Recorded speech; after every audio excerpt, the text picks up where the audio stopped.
بسم اللہ الرحمن الرحیم۔ ناظرین کرام السلام علیکم۔ ناظرین کرام، آج کا ہمارا موضوع صوفیانہ کیفیات و واردات، دوسرے لفظوں میں جیسا کہ مشاہدہ حق، مکاشفات، الہام، وجدان، ان کی صداقت پہ کیوں یقین کیا جائے۔ اولیاء اللہ کے جو مشاہدات ہوتے ہیں، جو باطنی مشاہدات ہوتے ہیں، جو مراقبہ کی شکل میں بھی ہو سکتے ہیں، خواب کی شکل میں بھی ہو سکتے ہیں، یا دیگر کسی بھی وجدانی کیفیت میں ہو سکتے ہیں، تو ہمارے لیے اس کی صداقت کا معیار کیا ہے؟ تو اس کی مثال یوں لیتے ہیں کہ شیخ محی الدین ابن عربی فتوحات مکیہ میں لکھتے ہیں کہ یہ فتوحات مکیہ میں کتاب جو لکھ رہا ہوں، یہ ایک فرشتے نے مجھے لکھوائی۔ اس کا نام میں نے فتوحات مکیہ اس لیے لکھا کہ یہ میرے پر مکہ میں نازل ہوئی۔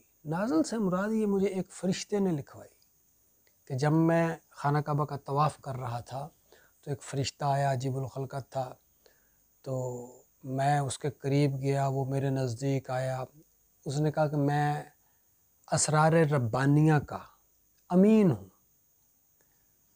لہٰذا میں تمہیں کچھ اسرار و حقائق کی، کچھ ایسے امور الہیہ سے باخبر کرنا چاہتا ہوں، کیونکہ تم اس کی نگہبانی کر سکتے ہو، تمہارے اندر وہ صلاحیت ہے۔ تو آپ شیخ ابن عربی لکھتے ہیں کہ وہ جو اس نے اسرار کھولے مجھ پہ، کائنات کے، صفات الہیہ کے اور مقام الویت کے، جس کا تو ہم ذکر تو سنتے ہیں لیکن ہمارے تصور اور مشاہدہ سے یہ ساری چیزیں باہر ہیں۔ آپ فرماتے ہیں جو وہ کہتا گیا میں اسے تحریر کرتا گیا کہ اگر میں وہ تحریر نہ کرتا تو میں جل کے راکھ ہو جاتا۔ ایسے ایسے اسرار تھے، اور میں نے اس کا نام فتوحات مکیہ اس لیے رکھا کہ یعنی یہ میرے اوپر، فتوح کا مطلب میرے اوپر کھلی، یہ بات میرے اوپر کھلی، یہ مکاشفات میرے اوپر خانہ کعبہ کے اندر کھلے، مکہ میں جب میں تھا۔ تو یہ کتاب تقریباً 30 سالوں پہ محیط، 30 سے 35 سالوں پہ محیط ہے۔ اس میں 30-35 سال کے مشاہدات ہیں۔ اب اس کتاب کی صحت اور صداقت پہ ہم کیوں کر یقین کریں؟ ہمارے پاس کون سا ایسا معیار ہے کہ جس سے ہم یہ جانچیں کہ آیا کہ یہ حقیقی طور پہ یہ مشاہدہ ہوا ہے، یا ان کی اختراعی، ان کی ذہنی اختراع اپنی تو نہیں ہے؟ اسی طرح سے شاہ ولی اللہ محدث دہلوی، اسی طرح سے امام عبدالوہاب شیرانی اور حضرت باجد بسطامی، اس قسم کے اور بھی مشاہدات جو اولیاء اللہ سے منسوب ہیں وہ ملتے ہیں۔ تو ہمارے پاس جو اولیاء اللہ کے جو مشاہدات قلبی ہیں، جو باطنی روحانی مشاہدات ہیں، اس کی صداقت کا معیار کیا ہے؟ بقول نفسیات دان، ماہر نفسیات، بہت بڑا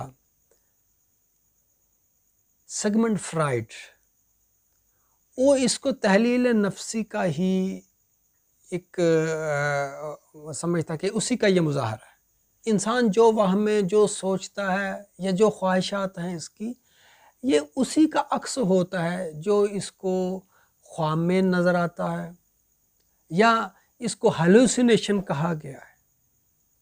وہمیں ہوتے ہیں جو تصورات کی شکل اختیار کرتے ہیں۔ تیسری شکل، جیسے بہت سے اولیاء اللہ نے کہا کہ غیب سے ایک بندہ برآمد ہوا جو مجھے اب کھلی آنکھوں سے مجھے مشاہدہ، کھلی آنکھوں سے مشاہدے کو نفسیات یہ کہتی ہے کہ اسے شیزوفرینیا کہتے ہیں۔ یہ ایک بیماری کا نام ہے جس میں انسان کی اپنی خواہشات، اپنی آرزوئیں وہ متشکل صورت میں اسے نظر آتی ہیں، شکل اختیار کر لیتی۔ تو لہٰذا یہ کہ کچھ بھی نہیں ہے، یہ جو کچھ بھی ہے جو روحانی طور پہ نظر آتا ہے کچھ بھی نہیں ہے۔ یہ انسان کے اپنے وہم ہے۔ ہمیں جو نظر آتا ہے وہی ہے سب کچھ، یعنی جو ہماری آنکھیں اور حواس جس چیز کا مشاہدہ کرتے ہیں، سنتے ہیں، دیکھتے ہیں، ہم چھو کے جس کا مشاہدہ کر سکتے ہیں، اسی پہ اعتبار کیا جا سکتا، اور اس کے علاوہ اور کوئی ذریعہ ہو وہ لائق اعتبار نہیں۔